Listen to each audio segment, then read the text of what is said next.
하나님의 말씀은 요한계시록 19장 6절로 10절까지 교도가실 때의 마지막 절은 다 같이 읽으시겠습니다. 또 내가 들으니 허다한 무리의 음성도 같고 많은 물소리도 같고 큰 뇌성도 같아서 가로되 할렐루야 주 우리 하나님 곧 전능하신 이가 통치하시도다. 우리가 즐거워하고 크게 기뻐하여 그에게 영광을 돌리세. 어린 양의 혼인 계약이 이르렀고 그 아내가 예비하였으니 그에게 허락하사 빛나고 깨끗한 세마포를 입게 하셨은즉 이 세마포는 성도들의 옳은 행실이로다 하더라. 천사가 내게 말하기를 기록하라. 어린 양의 혼인잔치에 청함을 입은 자들이 복이 있도다 하고 또 내게 말하되 이것은 하나님의 참되신 말씀이라 하기로 내가 그 발 앞에 엎드려 경배하려 하니 그가 나더러 말하기를 나는 너와 및 예수의 증거를 받은 내 형제들과 같이 된 종이니 삼가 그리하지 말고 오직 하나님께 경배하라. 예수의 증거는 대언의 영이라 하더라. 아멘. 오늘도 하나님 앞에 예비하는 여러분 심령에 하나님의 은혜의 강이 넘치도록 흐르며 하나님의 신령한 능력이 여러분들을 일생 동안 붙드시고 이기게 하시기를 예수 이름으로 축복합니다. 여러분 집에 옷장에 가장 오래된 옷이 몇 년쯤 됐을까요? 또 여러분이 가장 아끼는 옷 있죠? 이제 우리나라도 장례 문화가 많이 바뀌었는데 아직도 안 바뀐 게 뭐냐면은 삼배의 옷을 입혀서 입관하는 것이 많이 남아 있습니다. 얼마 전만 해도 이제 화장 그러면 인식이 매우 견고해가지고 그건 안 된다. 반드시 매장해야 한다. 심지어는 기독교인들까지도 화장을 기피했던 적이 있었습니다. 하지만 지금은 많이 바뀌어가지고 대부분 다 화장을 하지요. 그런데도 꼭 옷은 삼배 옷을 입혀가지고 할 때 참 마음이 그렇게 흔쾌하지는 않습니다. 오히려 서양 같은 데 보면은 자신이 가장 즐겨 입었던, 아껴 입었던 옷을 마지막 입혀가지고 이제 장례를 치르는 경우가 많습니다. 저도 앞으로 죽으면 그렇게 했으면 좋겠어요. 유언 삼아서 내가 죽거들랑 내가 평소에 가장 좋아하는 그 옷을 입혀서 좀 보내다오 하고 싶은 마음이 있어요.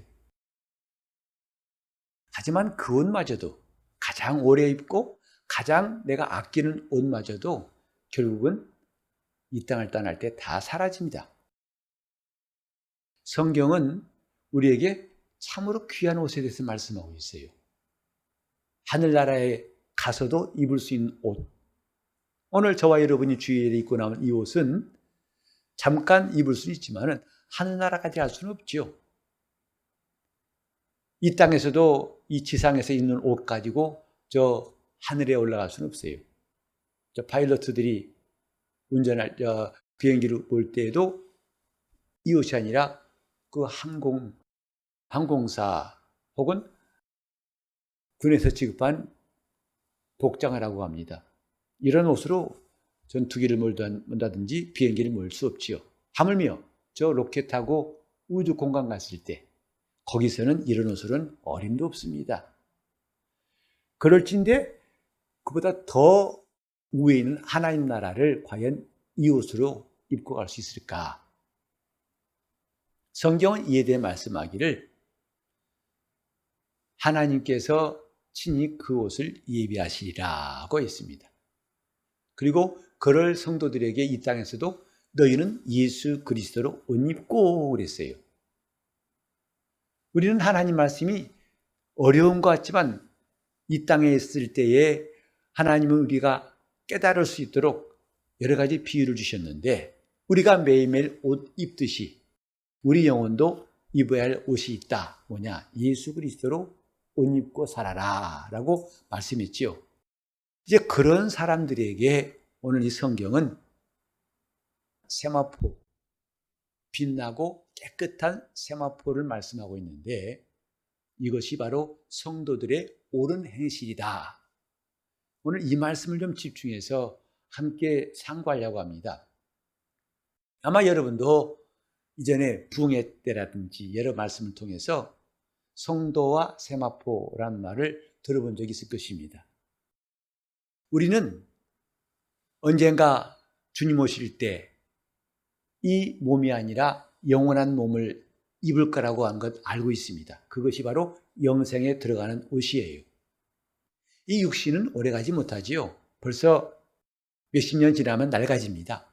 그리고 기능이 떨어지기 시작하고 눈도 귀도 입도 손도 모든 놀림도 둔해지고 마침내는 뻣뻣해지지요. 이런 몸이 아니고 신령한 몸이 있다고 성경이 말씀했어요. 참 성도들은 대단한 사람들이에요. 이 세상의 지식으로 감히 상상할 수 없는 놀라운 지식을 갖고 있습니다. 곧 이 육의 몸이 있은즉 신령한 몸이 있다는 것을 알고 있고 그것으로 덧입을 때가 있다는 것을 우리는 믿고 있습니다. 우리 믿음이 얼마나 위대한가 하니 이렇게 세상에서 모든 것 다 주고도 얻을 수 없는 신령한 몸을 입을 수 있고 그 나라에 들어가서 영생할 수 있다는 게 참 기가 막힌 일 아니겠습니까? 어떤 박사학위 수십 개, 수백 개를 따도 이런 진리를 알 수는 없을 겁니다. 우리는 옷이 필요한 것처럼 이 다음에 육신을 벗은 다음에도 내 영혼이 옷이 필요한 사람들입니다. 그래서 그 옷이 뭐냐면 세마포라였어요. 이 8절에도 이제 빛나고 깨끗한 세마포. 근데 이 말씀은 어떤 것과 비교가 돼요. 즉 요한계시록 17장 4절에 보면 음녀라고 하는 이미 타락한 심판받은 자에 대한 말을 할 때에 그 음녀의 복장 그 보면은 금과 보석과 진주로 치장하고 자줏빛과 붉은빛의 옷이라고 표현되어 있어요. 그 옷과 대조를 이루고 있습니다. 즉 요한복음 17장에 나와 있는 그 여자가 입은 옷과 오늘 성도들이 입은 옷과는 비교가 되고 있다 이 말이죠. 언뜻 보면은 금도 보석도 자줏빛 붉은빛 아주 찬란하죠. 거기에 비해서 성도들의 입을 세마포는 매우 초라하고 단순해 보입니다만은 사실은 그렇지 않다 이 말이죠. 여기에 빛나는 이란 말이 있습니다. 세마포에 빛나는 이 되어 있는데 이 빛은 뭐냐면 영광이 있는 이 말이에요. 세상에 있는 어떤 것도 영광이 없어요. 금이나 은이나 보석도 영원한 영광이 없답니다. 그런데 이 세마포는 영광 있는, 빛나고 있어요. 영광이 있는.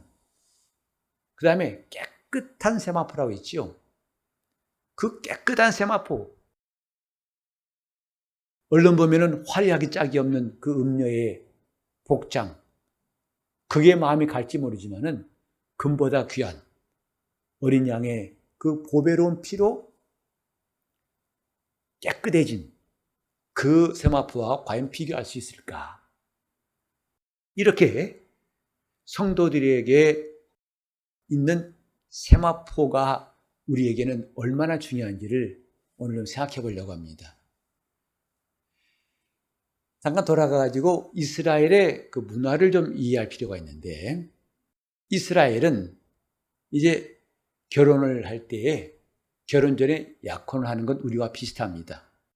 약혼을 하고 일정한 기간이 지나면은 이제 신랑이 신부의 집에 가게 되지요.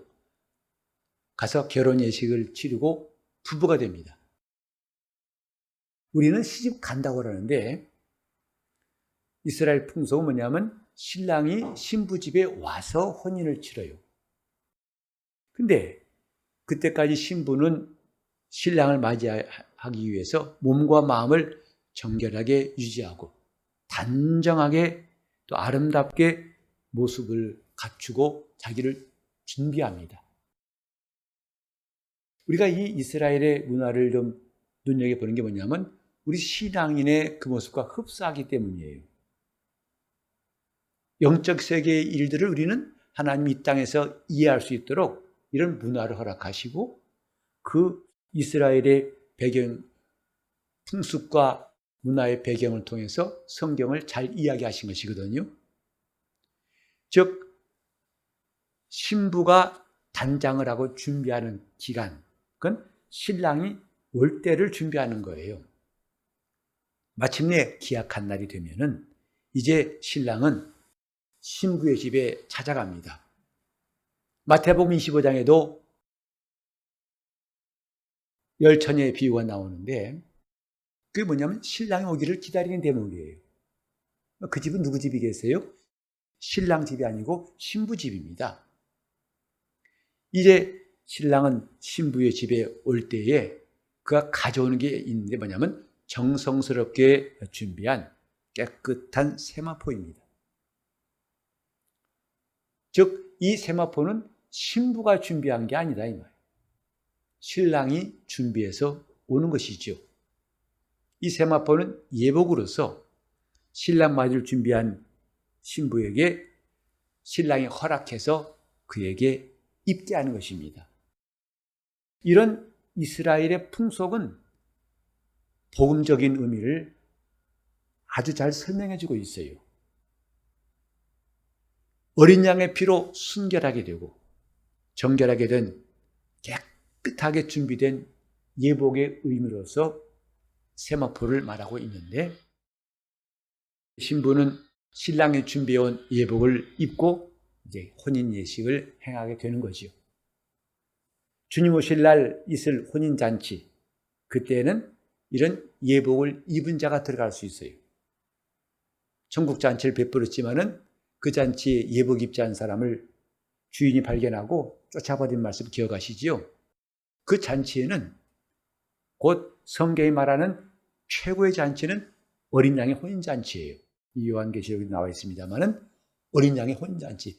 잔치 중에 절정이 이루는 게 뭐냐면 이 땅에 있는 모든 잔치, 가장 화려한 잔치보다 더 화려하고 더 놀라운 잔치는 하나님이 배설하실 어린 양의 혼인잔치. 그 잔치에는 예복을 입은 자만 들어갈 수 있다. 그게 세마포 예복이고 그걸 준비한 자는 누구냐? 신랑이에요. 그래서 우리가 이 8절 말씀에도 이제 이 세마포 옷은 성도들의 옳은 행실이다 라고 말씀했는데 자칫하면 이 말씀을 오해해가지고 이제 마치 성도들의 의로운 노력의 행실의 결과다라고 생각하기 쉽습니다. 가끔 이런 말 하죠. 집회 때도 세마포를 준비하시오. 근데 사실 준비는 우리가 하는 게 아니에요. 누가 한다고요? 신랑이신 예수께서 하시는 거예요. 그럼 우리는 뭐냐? 그 신랑을 맞을 준비하는 거지요. 세마포는 그분이 준비하신 것이고 그분이 입도록 허락하신 것이다. 이 말입니다. 이제 분명한 것, 이 예복은 신랑이 준비하고 또 신랑의 허락하에 입게 될 것입니다. 즉 옷을 만든 주체는 신부가 아니라는 사실을 우리는 잘 기억해야 됩니다. 그러면 우리가 해야 할 일이 뭐냐? 성도들의 옳은 행실이다. 세마포를 입을 자로서 우리는 성도로서 옳은 행실이 남아있는데 그것이 뭐냐 이 말이죠. 세마포에 대한 오해뿐만 아니라 성도들의 옳은 행실에 대해서도 혼란스러운 것이 없지 않아 있다고 생각합니다. 성도들의 옳은 행실이 뭐냐 하면 그리스도 안에서 하나님 앞에 의롭다 하심을 입은 성도들이 이제 그에 합당한 삶을 살아가는 거, 이게 바로 성도의 옳은 행실이에요. 다시 말해서 지금 우리가 주님 뜻대로 살자는 것은 내 의를 쌓자는 것이 아니라 이 말이죠. 그분이 부르신 부르심에 합당하도록 살아가는 것, 그 사람에게 주님은 혼인잔치 때에 그가 입을 세마포를 준비하시는데 빛나고 깨끗한 세마포라. 의롭게 된 성도들이 옳은 행실로 살아가는 것은 바로 그가 은혜 받은 사람임을 증거하는 것이기도 합니다. 우리가 본래 착한 사람도 있겠지만 예수 그리스도를 믿음으로써 주님께서 나를 의롭다 하셨기 때문에, 은혜 받았기 때문에 우리가 옳은 행실을 하는 것, 그게 자연스럽고 그게 당연한 것이다 이 말이죠. 우리는 신앙생활하면서 종종 많은 혼돈을 갖습니다. 예수 믿는데 믿음만으로 안 된다며? 그럼 뭐가 필요하지? 그래서 행실을 따지게 되죠. 그리고 자기를 돌아볼 때 그 행실이 만족스러운 사람이 별로 없을 겁니다. 정말 이래서는 구원받겠나 싶은 탄식이 나올 때가 있고, 또 뭔가 이것은 아닌데 싶어서 갈등할 때도 있죠. 하지만 우리는 분명히 알아야 할 것은, 혼란을 정리할 필요가 있는 것은 뭐냐면, 성도들의 옳은 행실이 하니까 마치 내가 한 일들이, 내가 착하게 살고 옳게 함으로써 내 의가 만들어진다고 하기 쉽다 이 말이죠. 그래서 세마포를 입는 것이 결코 아닙니다. 우리는 의를 위해서는 아무리 일생 동안 노력해도 얻을 수 없는 결과, 그것이 인류의 모습이에요. 저와 여러분의 모습이다 이 말이에요. 아무리 노력해도 우리는 의로워질 수가 없어요. 빛나고 깨끗한 세마포라는 것은 내 노력의 결과가 결코 아니에요. 내가 착하게 살았기 때문에, 내가 착한 사람이고 많은 일을 했기 때문에 주신 것이 아니라, 먼저 그분이 의롭다고 하신 사실, 은혜를 받은 것을 인하여 내가 거기에 반응하는 거예요. 거기에 합당한 사람으로 살아가는 것이고, 그때 주님은 우리에게 깨끗하고 빛난 세마포를 입혀주신 것이다. 이 순서를 우리가 잘 기억해야 됩니다. 우리는 많은 미혹하는 자들이 구원에 대해서 혼란케 하고, 믿음에 대해서 이렇다 저렇다 다른 말하기도 하고, 또 다른 구원을, 다른 복음을 말하는 일들을 많이 보고 있습니다. 그래서 이제는 영적 세계가 참 혼란스럽다 못해 정신이 없어요. 이 사람은 이런 말하고 저 사람은 저런 말하니까 이는 어디를 기준 잡아야 할지 혼란스러울 때가 있습니다. 하지만 성경은 혼란스럽지 않습니다. 우리가 성경에 더 집중해야 할 이유가 바로 여기 있습니다.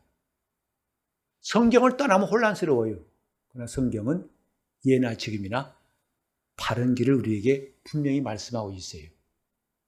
사람이 의롭게 되는 것은 율법의 행위를 따라 된 것이 아니니, 아무리 의를 행하였을지라도 그 의가 하나님을 기쁘시게 할 수 없다. 자기를 구원할 수 없다고 말씀했고, 그래서 그 의를 이루시려고 대신 주님이 우리 불의함을 담당하시고, 그가 율법의 준행자가 되셔서 그 공로를 우리에게 입히셨는데, 그걸 입는 방법은 단 하나입니다. 그리스도 예수께서 하나님의 아들이시고 나를 위해서 고난당하시고 죽으셨다가 사흘 만에 부활하심을 믿는 그것에만 하나님의 의를 힘입을 수 있는 길이 있는 겁니다.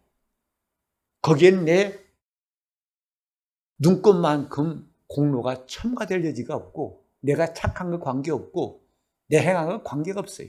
전적으로 그분의 은혜라는 사실을 인정할 때 그분의 은혜가 우리에게 임하는 거죠. 이제 남은 것은 그에 합당한 사람으로 살아가는 거예요. 나를 거룩하게 하신 그분을 내가 순종하여 따라가는 것뿐입니다.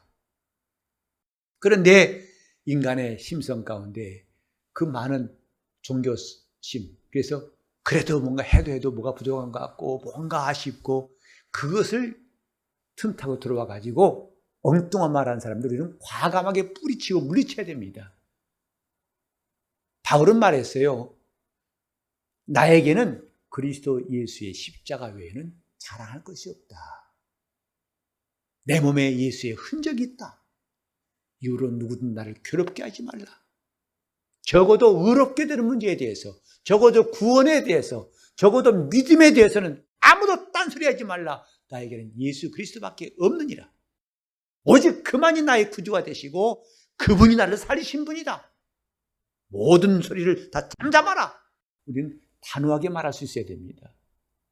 남은 게 뭐냐? 이제 그분의 은혜에 화답하여 그 은혜에 감사하여 내가 합당하게 살아가는 것. 그럼 우리는 마침내 그분이 우리에게 세마포를 입혀 주실 것이고 우리는 어린 양 혼인잔치에 당당하게 들어갈 것입니다. 이게 성경이에요. 우리는 지금 남은 게 뭐냐 이 말이죠. 우리 구원이 부족한 게 아닙니다. 그렇다고 우리 너무 자만할 필요 없어요. 어떤 사람들처럼 나 이제 율법에서 해방되었으니까 누군 나를 괴롭히지 마. 나 귀찮게 하지 마. 나는 구원받은 사람이니까 건들지 마. 야, 난 자유한 사람이야. 해서 그 자유를 방종으로 바꾼 사람들이 적지 않습니다. 이것도 다른 복음이에요. 그러니까 우리의 구원에 대해서 뭔가 더 첨가해야 한다고 하는 것도 다른 복음이고 이제는 구원받았으니까 건들지 마, 따지지 마. 내가 하고 싶으면 하고 하기 싫으면 안 하는 거야. 그것도 다른 복음이에요. 오늘날 이 시대를 보통 포스트 모더니즘이라고 합니다. 이 시대의 특징이 뭐냐면 절대적인 가치를 다 부정해요. 다 상대적이에요. 그리고 기준이 자신이 기준이에요. 내가 기준. 내가 좋으면 좋은 거고 내가 싫으면 싫은 거예요. 그래서 자기 마음과 육체가 원하는 것들을 하는 것. 내 감정에 충실하라. 내 생각에 충실하라. 내 욕망에 충실하라. 이렇게 가르치는 것이 지금 세상의 문화예요. 하나님 귀찮아. 하나님도 너 없으면, 너라는 실존 없으면 아무 의미가 없어. 이렇게 가르치는 것이 요즘의 교육이 아닌가 아십니까? 그러니까 복음의 자유를 잘못 오해해가지고 이제는 하나님과 가까워지고 그분과 사귀는 것보다도 하나님 내게 귀찮은 존재가 되면 언제든지 버릴 수가 있어요. 그래서 하나님 제발 나보고 이거 하라 저거 하지 마세요. 귀찮아요. 그러려고 몰라 구원하셨어요. 그냥 두시지. 이런 식으로 반항할 수 있어요. 하지만 그건 아닙니다. 전에 우리가 죄의 종노릇했으면 이제는 의롭게 하신 예수님께 종노릇하는 것. 이게 참 신앙이에요. 전에는 사망 권세 아래에서 죽지를 무서워 그에게 종노릇했다만 이제는 내가 생명의 주 되신 예수 그리스도의 종이 되겠다. 신앙생활은 종이 되는 겁니다. 누구의 종이냐? 죄의 종이 아니라 의의 종이 되는 것이다 이 말이죠. 그래서 교회에 나와 우리는 생각을 바꿔야 됩니다. 자꾸 교회가 이거 하라 마라 귀찮아요. 나 싫어요. 그게 아니에요. 그리스도에게 종노릇하려고 우리는 주님께 순종을 배우는 거예요. 주님 이런 말씀하신 적이 있죠. 수고하고 무거운 짐진 자들아 다 내게로 오라. 내가 너희를 쉬게 할 것이다. 와, 그 말씀 보면은 내 마음에 딱 들어요. 아유 정말 걱정 것이 모든 결혼 다 주님께 맡기고 이제 헐헐 나비처럼 자유롭게. 근데 그 뒤에 이런 말씀이 있어요. 나는 마음이 온유한 자니 너희는 내게 와서 배워라. 내 멍에를 메고 내게 와서 배워라. 그리하면 쉼을 얻으리니 그랬어요.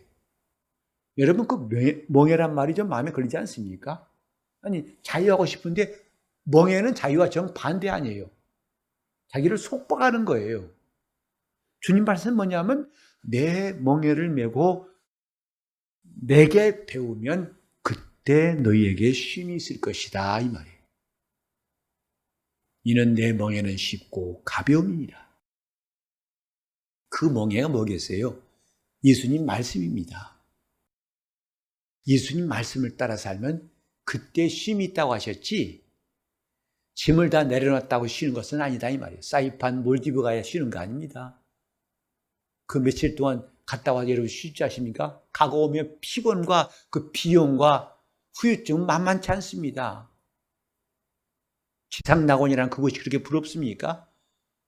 갔다 왔지만 그때는 잠깐 쉬는 것 같지만 그 다음에 후유증은 몇 배로 더 올 수 있습니다. 쉼이라는 것은 버린다고 쉬는 게 아니에요. 내려놓는다고 쉬는 게 아닙니다. 버리더라도 어디서 버려야 되냐? 예수 안에서 버려야 돼요. 내려놓더라도 어디서? 예수 그리스도 안에서 내려놓을 때 거기서 쉼이 있습니다. 자칫하면 이제 기독교인들도 버려놓음, 자기를 비움, 자기 내려놓음 이런 글을 오해하면요. 무조건 내려놓는 것. 이것이 바로 세상의 지식과 다를 바가 없어요. 저 스님들이 뭐라고 그러죠? 비워라, 비워라 그러죠? 그러니까 역시 진리는 같다고 그래요. 체념과 자포자기는 비우는 게 아닙니다. 성경이 말하는 내려놓는 게 그게 아니에요. 예수 그리스도 안에서는 내려놓는 것은 내가 손에 붙잡은 집착을 내려놓는 것과 동시에 나는 그리스도의 멍에를 즐거워하고 그 멍에를 메고 배울 때에 쉼이 있어요. 그분께 순종할 때에 쉼이 있다 이 말이죠. 이 뒤에 것을 빼버리면 기독교는 일반 종교와 똑같다고 할 수 있을 거예요. 돌아가서 우리는 지금 세마포가 내 행실, 내가 쌓아놓은 의라고 하는 오해를 버려야 됩니다. 그건 내가 준비하는 게 아니고 주님이 준비해 주시는 거예요. 누구한테? 날 구원하신 주님의 은혜에 감사하여 정말 그 은혜에 합당하도록 살아가려고 하는 사람들에게 주신 것이다 이 말이죠. 오늘 이제 제가 좀 결론을 삼아서 정리하자면 이 깨끗하고 빛나는 세마포는 누구에게 주시는가? 그냥 원한다고 주님 저요 한다고 주시는 것이 아니고 세 가지로 말씀드리자면 첫째는 뭐냐면 우리 주의 날이 임하기를 간절히 사모하는 사람들. 왜? 그들이 주님이 명하신 대로 행한 사람들 아니겠습니까? 사실 주님께서 원하시는 삶을 살아가는 사람들이야 아멘 주 예수의 오시옵소서 그러지요. 그렇지 않은 신자들은 예수님이 속히 오신단 말을 하면 겁날 겁니다. 두려울 겁니다. 아니요 주님 좀 이따 오세요. 아직 멀었어요. 나 청소해야 되고 내가 준비할 게 많아요. 아마 그럴 거예요. 주님의 말씀에 합당한 삶을 살아가는 사람들 그들에게는 뭐가 있느냐? 주님의 나타나심을 간절히 사모하는 것이다 이 말.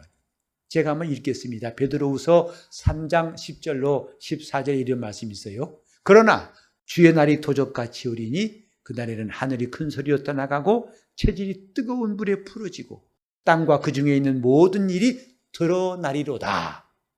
이 모든 것이 이렇게 풀어지리니 너희가 어떠한 사람 되어야 마땅하뇨.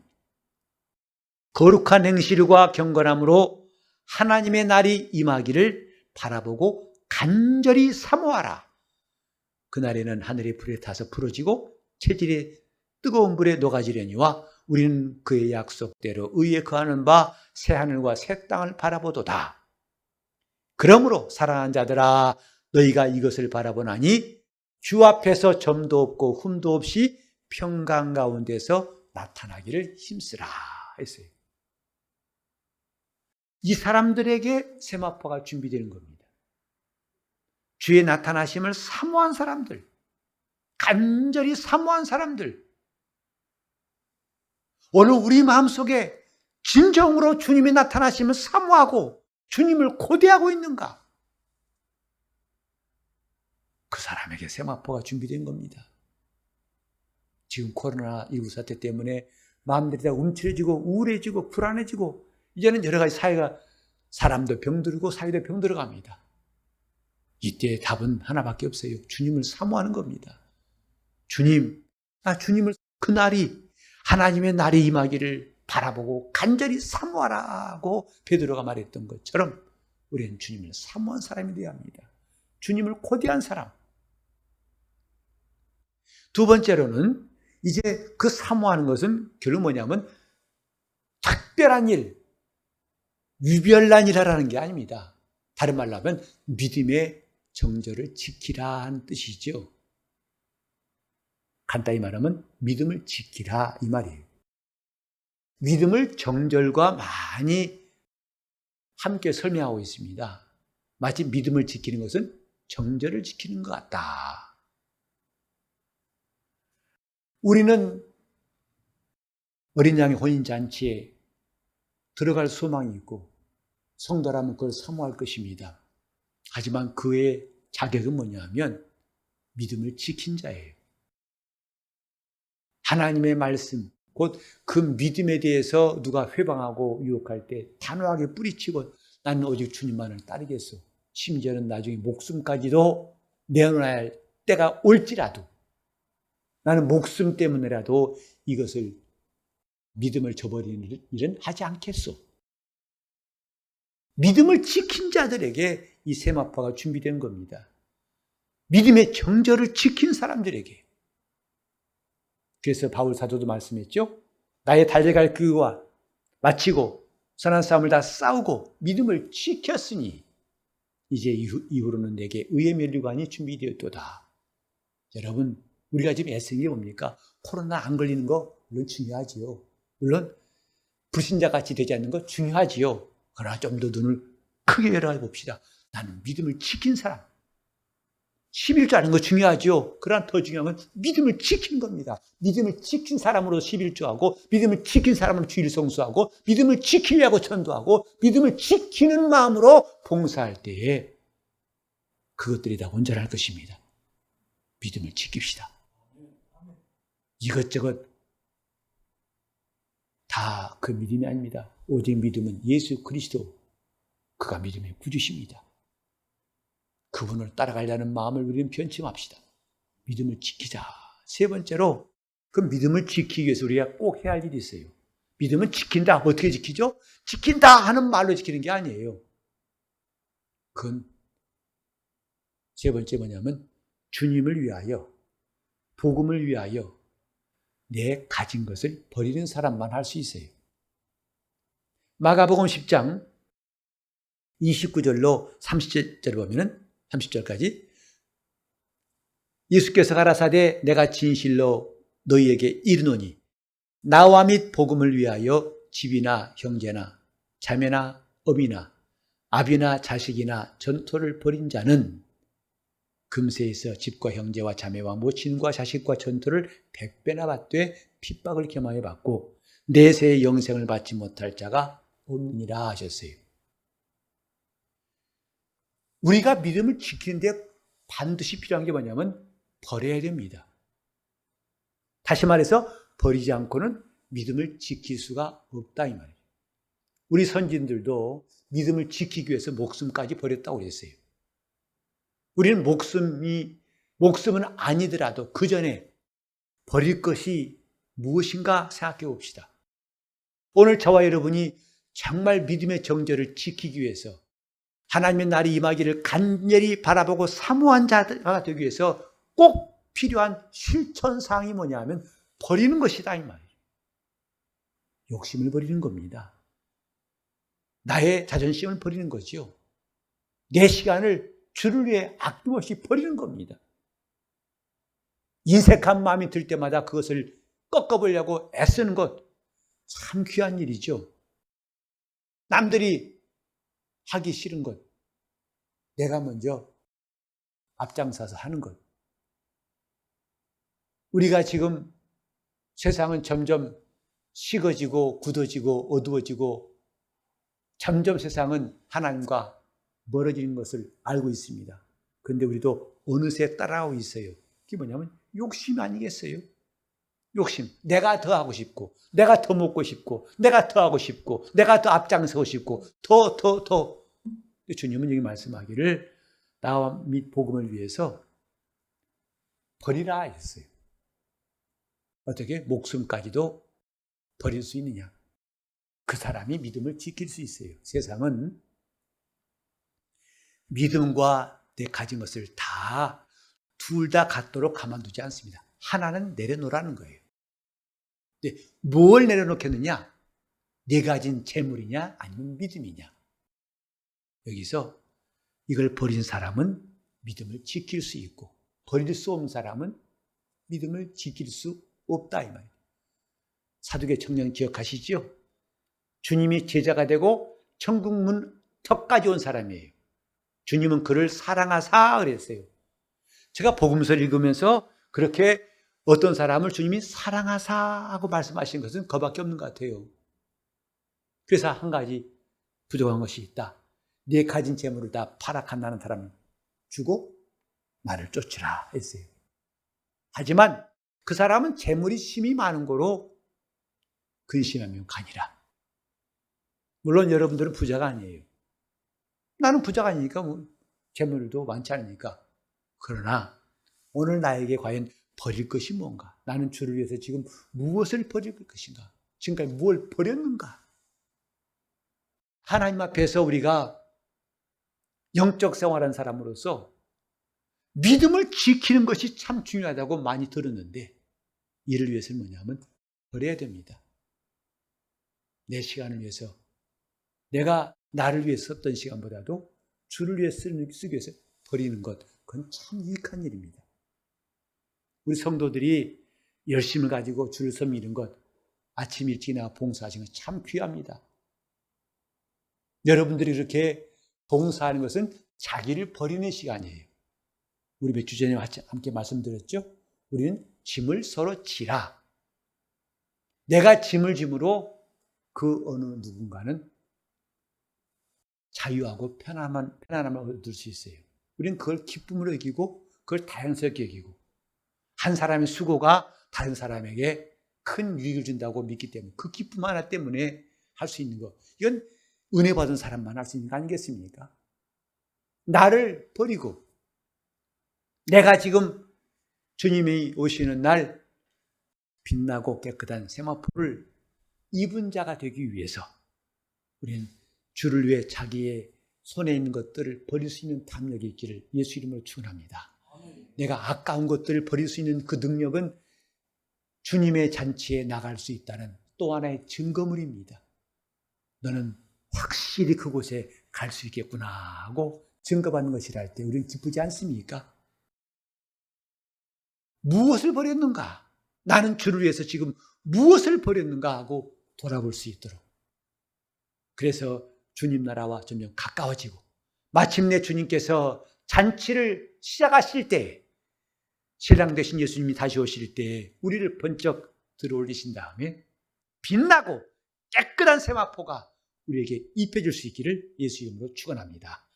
기도하실 때 주님 내 영혼 주님 나라의 그 혼인잔치에 들어가서 영광스러운 빛나는 깨끗한 세마포를 꼭 입을 수 있도록 성도의 옳은 행실을 가지게 도와달라고 통성으로 기도하시겠습니다.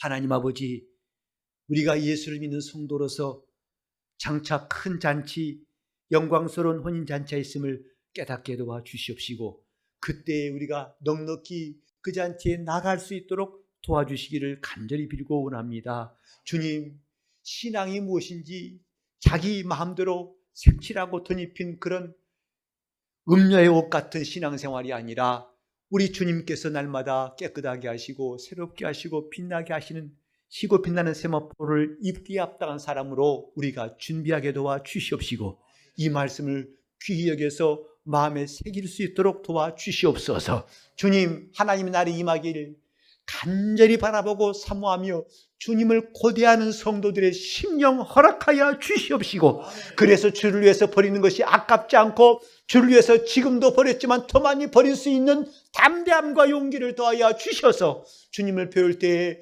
흠도 점도 없이 나타날 수 있도록 우리 삶을 인도하여 주시옵소서. 주의 은혜 함께 하시기 원하옵고 예수 이름 받들어 기도 올리옵나이다.